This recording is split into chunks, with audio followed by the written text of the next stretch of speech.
Now, as you can see behind me, the major crash investigators are now here at the crash site. Of course, it is early days into their investigation, so we can expect more details as they come to hand.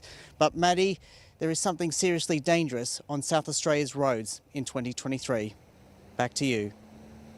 Indeed there is, Daniel. Thank you.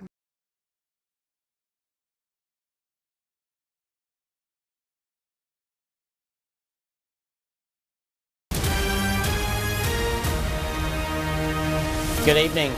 The death toll from the Israeli-Hamas conflict has surpassed over 1,600 people.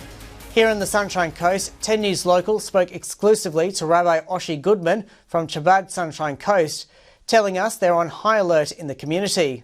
You see what's happening in cities like Sydney and stuff. There is anti-Semitic rallies on the streets that are chanting terrifying things like death to the Jews, gas the Jews, things like that. Good afternoon.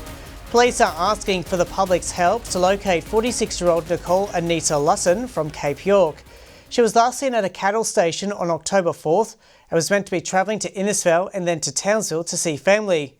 She may also be in the company of a 65-year-old man who is known to her. Maddie, behind me is another tragedy on South Australia's roads, this time on the Lincoln Highway, where a two-vehicle accident has sadly turned fatal.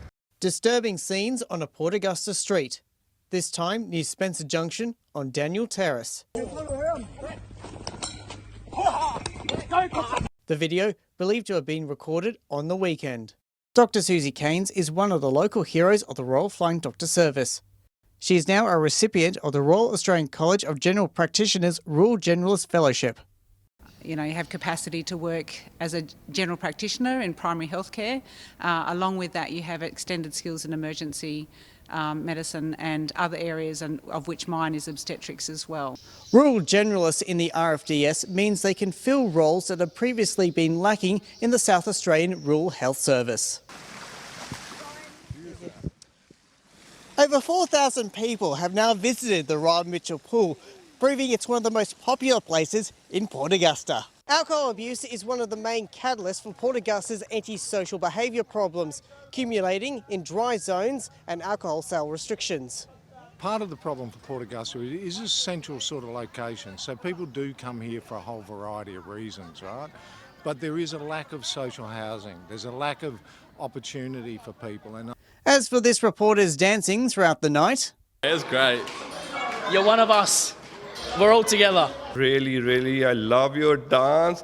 Even your steps are seriously like Punjab. Hawks' performance so far has been very strong. Their next pre-season game is in Roxby Downs. And after that, a few more interclubs before the season kicks off on April 15th.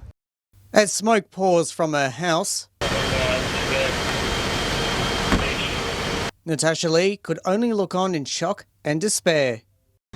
Emotionally drained right now. I just want to scream and run for the hills and get away as far as I can and find my little quiet place and just be Tash, and that's to sing.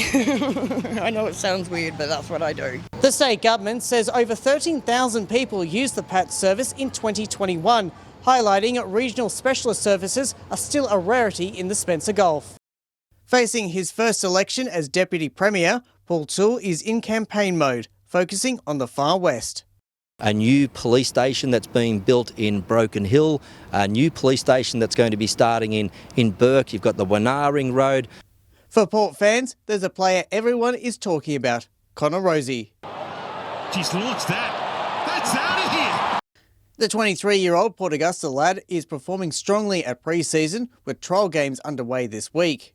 We're starting to taper off running a little bit, which is always a nice change. It's been wonderful so far. It's not often that we get to come and play these parts of the country, so each time we come here, it's always something new. It's always super cool. That's 10 News Local for your Tuesday. I'll see you again tomorrow.